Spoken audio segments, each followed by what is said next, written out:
A prova mais crucial nos casos de missing 411, aquela que poderia desvendar o misterio de centenas de desaparecimentos inexplicáveis em áreas selvagens, está conspicuamente ausente dos registros oficiais.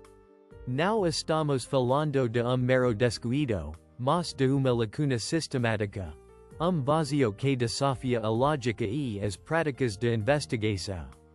Imagine a cena. Excursionista experiente, cacador astuto ou até mesmo uma criança pequena. Subitamente sem deixar rastros em parque nacional vasto. As equipes de busca são mobilizadas, os farejadores entram em Macau, mas algo perturbador acontece. O cheiro simplesmente não existe. Para seu treinado, como se a pessoa nunca tivesse estado ali. Como pode corpo humano, suando, pisando na terra, deixando uma trilha olfativa clara, simplesmente evaporar para os sentidos mais aguçados que temos? Essa é a primeira peca do enigma que nunca aparece. O investigador David Paulides, ex-policial, dedicou-se a catalogar esses casos, desvendando padrões assustadores que as autoridades parecem incapazes ou relutantes em reconhecer. Ele notou que muitas dessas vítimas são encontradas, por vezes, em locais fisicamente impossíveis, áreas que já haviam sido vasculhadas intensivamente. Ou então, elas aparecem, subitamente, muito longe de onde foram vistas pela última vez, em terrenos que nem mesmo alpinista experiente conseguiria atravessar aliso. A pergunta que para o que acontece entre o desaparecimento e a descoberta? Qual é a história do trajeto desconhecido? Esse espaço de tempo, esses movimentos inexplicáveis, essa é a evidência que está faltando. Capítulo inteiro da narrativa de cada vítima. E a situação se aprofunda. Muitas das pessoas encontradas estavam despidas, parcial ou totalmente, em ambientes gélidos, sem qualquer sinal de hipotermia grave ou luta. Suas roupas, muitas vezes, nunca são encontradas. Onde foram parar as camadas de proteção que as cobriam? Seriam elas descartadas de forma metódica por algo ou alguém? Ou elas simplesmente deixam de existir, como se tivessem sido arrancadas por uma forca invisível? Essa ausência de vestimentas é detalhe perturbador que desafia qualquer explicação racional, e é uma das evidências mais consistentemente ausentes dos locais de descoberta. Para além das roupas, há a estranha condição que algumas vítimas são encontradas. Às vezes, com laços inexplicáveis, outras vezes com uma memória nebulosa do ocorrido, ou sem memória alguma. Os depoimentos de sobreviventes, quando existem, são frequentemente descontados ou considerados delírios, pois descrevem fenômenos que desafiam a nossa compreensão da realidade. Eles falam de luzes estranhas, de uma sensação de desorientação súbita, de vazio que os arrasta. Essa camada de relatos anómalos, o testemunho humano do bizarro, é frequentemente ignorada, ou pior, arquivada como irrelevante, tornando-se, de fato, mais uma evidência perdida no labirinto burocrático. A resistência das agências governamentais em consolidar esses dados é, por si só, mistério. Não há banco de dados centralizado para desaparecimentos em parques nacionais, o que significa que cada caso é tratado como incidente isolado. Isso impede que qualquer padrão maior seja identificado ou estudado. É como se as autoridades estivessem olhando para pica de quebra-cabeça, mas se riquecessem a junta-las, tornando a imagem completa, a verdade mais ampla, algo permanentemente ausente e fora de alcance. Essa fragmentação intencional é, talvez, a maior evidência ausente de todas. Consider a dificuldade de Paulides em obter os relatórios completos e não editados de muitos desses casos. Ela enfrento muros de burocracia, recusas e até mesmo a destruição de arquivos antigos, sob desculpa de falta de espaço.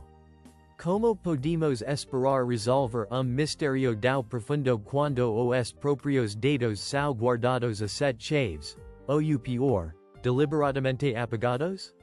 A transparência, a capacidade de examinar todos os ângulos, essa é uma ferramenta crucial que está faltando no arsenal de quem busca a verdade. A imprensa também desempenha papel peculiar.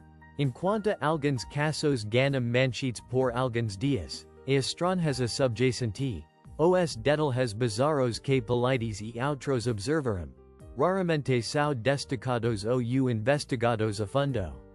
A narrativa oficial muitas vezes se apega a explicações simplistas como acidente ou desorientação, sem jamais questionar as anomalias que contradizem essas conclusões. O público é mantido no escuro, privado das informações que poderiam levar a entendimento mais profundo. Essa omissão é outra forma de evidência ausente, uma que molda a percepção coletiva. Pontos nos objetos pessoas das vítimas. Às vezes, sapato é encontrado a quilômetros de distância do local de desaparecimento. Outras vezes uma mochila surge intacta, mas o proprietário jamais é localizado. Esses itens, aparentemente inocentes, se tornam enigmáticos porque não contêm a história completa. Eles são como palavras soltas de uma frase, sem a gramática que lhes daria sentido. A ausência da narrativa por trás desses objetos, o, como, e o, porquê, de sua localização, é o que realmente pesa. O que aconteceu com o resto? E por que só encontramos isso? E a questão do clima. Muitos dos casos de missing 411, houve uma mudança climática súbita e severa no dia do desaparecimento. Uma tempestade inesperada, uma névoa densa que surge do nada, cobrindo o terreno e obscurecendo a visão. Essa mudança repentina poderia ser apenas uma coincidência, ou seria fator ativo, veio que oculta o verdadeiro mecanismo por trás dos sumicos? A exata natureza e o impacto desses eventos meteorológicos são frequentemente subestimados, uma peca do quebra-cabeça que se perde na pressa de encontrar uma explicação terrena. A falta de perfil psicológico consistente das vítimas também é uma evidência que, por sua ausência, é notável. São pessoas de todas as idades, com diferentes níveis de experiência em ambientes selvagens. Não há denominador comum aparente que as ligue, a não ser o local e a estranheza do desaparecimento. Se houvesse padrão comportamental ou demográfico, isso poderia nos dar uma pista sobre o que as atraiu, ou o que as tornou vulneráveis. Mas a ausência desse padrão sugar que o fenômeno transcenda as características individuais, apontando para algo externo e indiscriminado. O que todas essas lacunas nos dizem? Que existe arquivo oculto, não de documentos físicos, mas de informações que deveriam estar lá, mas não estão. Dados que deveriam ter sido coletados, analisados, comparados. A verdadeira evidência nos casos de missing 411 não é necessariamente o que encontramos, mas sim o que está inexplicavelmente ausente. A ausência de cheiro para os Cs. A ausência de luta. A ausência de roupas. A ausência de uma explicação racional para a localização das vítimas. E acima de tudo, a ausência de reconhecimento oficial de que esses padrões existem e são aterrorizantes.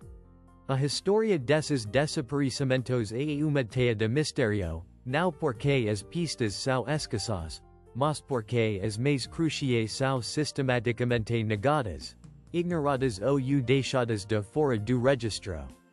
As famílias dessas vítimas vivem na angústia de enigma sem solução. Now por falta de esforço em contra los, mas pela incapacidade de se conectar com a verdade que, por algum motivo, permanece invisível. Essa lacuna, esse silencio ensurdecedor da evidência ausente, é o que torna os casos de missing 411 tão perturbadores e tão longe de serem resolvidos.